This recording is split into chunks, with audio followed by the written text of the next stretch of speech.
সুপ্রিয় সুধী, adjective clause বিষয়ক আজকের এই সেশনে আপনাদের সকলকে স্বাগত জানাচ্ছি। আপনাদের সাথে আছি আমি ডক্টর মহিদুল ইসলাম মাহি।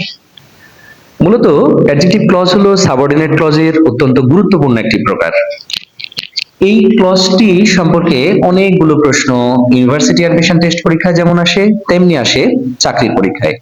অ্যাডজেক্টিভ ক্লজ খুব সহজেই আমরা শিখে নিতে পারি দুটি টেকনিক মাথায় রেখে। তার প্রথমটি হলো আমাদের মনে রাখতে হবে যে adjective sits before noun but adjective clause sits after noun. অর্থাৎ অ্যাডজেক্টিভ সাধারণত বসে হলো নাউনের আগে, কিন্তু অ্যাডজেক্টিভ ক্লজ বসে হলো নাউনের পরে। অর্থাৎ অ্যাডজেক্টিভ ক্লজটি নাউনের পরে বসে নাউনকে মডিফাই করবে।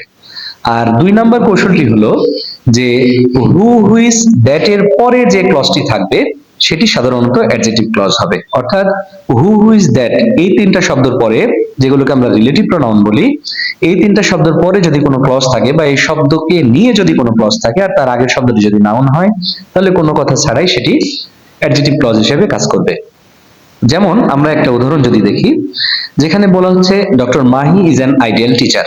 অর্থাৎ ডক্টর মাহি হলো একজন আদর্শ শিক্ষক। এখানে আমরা জানি যে টিচার শব্দটি নাউন আর নাউনের আগে আইডিয়াল শব্দটি বসেছে। আইডিয়াল, তাহলে কোনো কথা ছাড়াই আইডিয়াল কথাটি হলো অ্যাডজেক্টিভ। কিন্তু আমরা দ্বিতীয় অংশে যদি লক্ষ্য করি, এখানে বলা হচ্ছে doctor Mahi is a teacher who is ideal. অর্থাৎ ডক্টর মাহি হলেন একজন শিক্ষক যিনি হলেন আদর্শ শিক্ষক।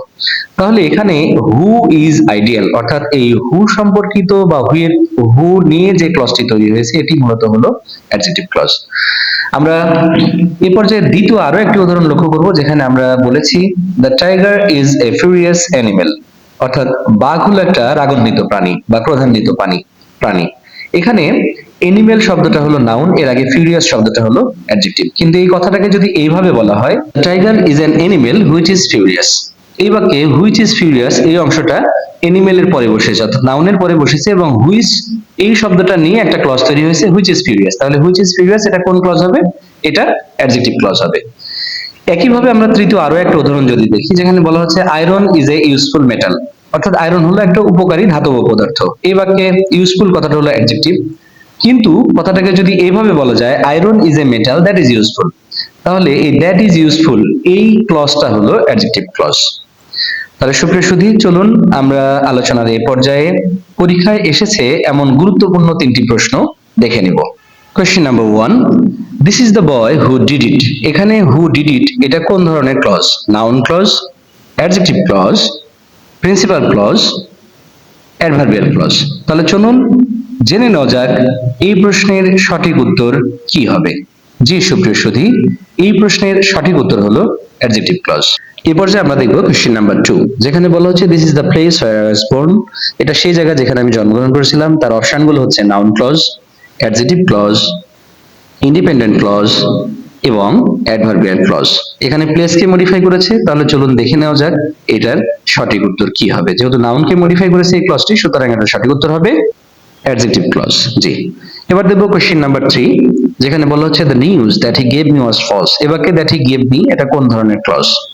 Noun clause, adjective clause, principal clause নাকি অ্যাডভার্বিয়াল ক্লজ? যেহেতু এখানে নিউজকে দ্যাট ক্লজ মডিফাই করেছে, সুতরাং আমাদের জানা মতো আলোচনা মতে এই প্রশ্নের সঠিক উত্তর হওয়ার কথা অ্যাডজেক্টিভ ক্লজ। জি সুপ্রিয় সুধী, এই ছিল আমাদের আজকের আয়োজনে। আপনারা আশা করছি অ্যাডজেক্টিভ ক্লজ বিষয়ক আপনাদের ধারণাটি সুস্পষ্ট হয়েছে।